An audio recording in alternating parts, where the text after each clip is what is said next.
Hey guys, this is Arun, And this is Abby. and welcome back to a brand new episode of Fill Your Pockets. Today's episode will be Tuesday, August the 3rd, and hopefully we can help you guys win some money today. So a quick recap from yesterday. We had two plays yesterday. We went 1-1. Our straight money line did not hit. We put a straight money line bet on the New York Mets. They lost.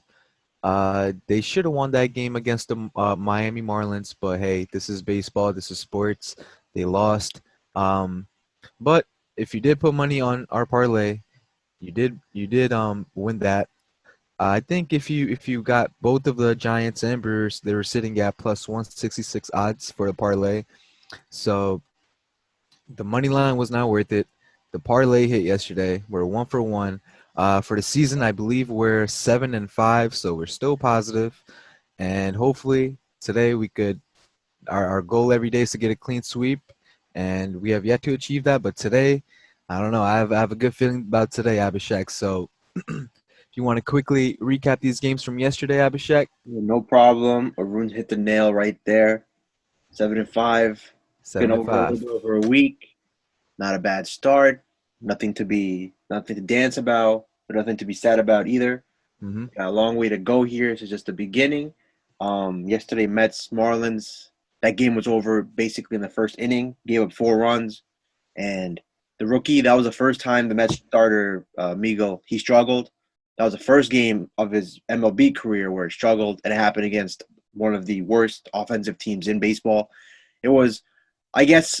Listen, when you go up against a team, and I should have took this into obviously hindsight is 2020. Like you can reflect all you want, but whenever it doesn't matter if you're great against 29 teams.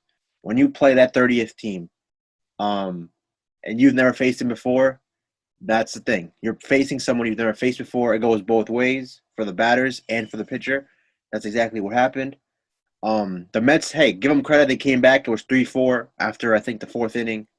Came back, but then the bullpen just the relief pitchers couldn't hang out, like keep the lead at bare minimum, and then it went to six, and then that was it. And the Mets, they just struggle to score. If they don't have amazing pitching, like maybe 3 runs max allowed, odds of them winning are minuscule at best, and that is their biggest weakness. So going forward, I don't know how they're gonna address that, but they're gonna have to figure out a way. Now we get to the parlay. Brewers, Pirates. Listen, man, the Brewers just got their number. The Brewers are dogging them. The Pirates were hanging around. It was 1-0 for the first 6 innings, and then all hell broke loose in the seventh. They scored 6, and then at the end of the game, the Pirates tried to make it a little bit interesting, even though the Brewers, they knew the game was over. They were just basically messing around, and they kind of gave them a little bit of life. The final score was 6-2, I think. Yeah, 6-2, if I recall correctly. But that game was after the seventh inning, that game was over. The Brewers are at their apex right now. Their offense is clicking. Out of the last 7 games, they've scored 6+ runs in 6 out of 7 of those games. Their pitching is phenomenal. I don't know where this team can go. They have all the pieces. They don't have massive star power, but they do have all the tools necessary to compete. Pirates, man, they are just when you have 2 months left in a season and you're dog shit and you play almost every day, that has to be hard.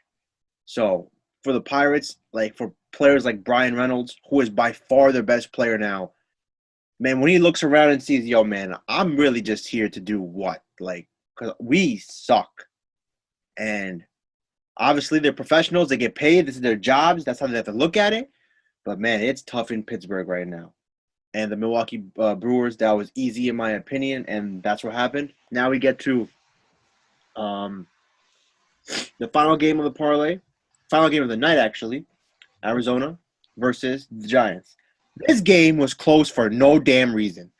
The the Giants scored 7 runs. It was 7-1. I'm like, this shit's over. That's exactly what you're supposed to do. The Giants are like, okay, let's hit them where it hurts, end this shit right now. And then what happened? I don't know what was going on with Descalfani. He just let them back in the game. It was 7. They scored 6 runs in the fifth inning.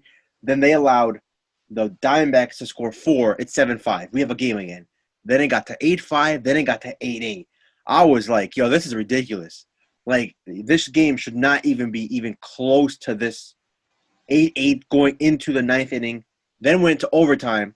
And then obviously the Giants flexed their muscles and like, okay, playtime's over. Let's get this over with. And they scored 3 runs, and they didn't allow Arizona to score any runs.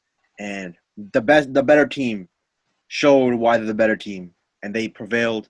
But that game was close for no reason, in my opinion. But like I said about Pittsburgh, Arizona, they get paid too. They're professionals. They gotta feed their families. They gotta make a living, and then so they have to perform at times, no matter what their record shows.